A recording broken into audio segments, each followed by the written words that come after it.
This is Ron's 2001 Ultra Classic, recently converted to a trike.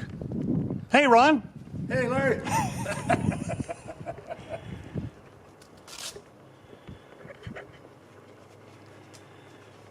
Oh, did I say it's got 112,000 miles on it? Yeah, I just wonder, are you going to take the kickstand away? I asked Kelly about that. He says, well, it'd be too much hassle, but it's not doing anything. Right.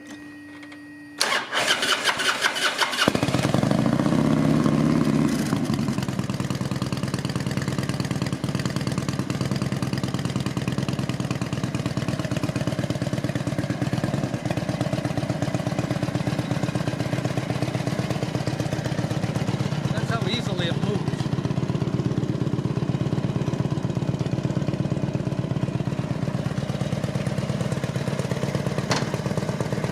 Larry, thank you for everything. Man, come back anytime.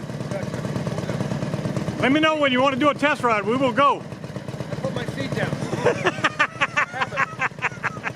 And I got it documented now.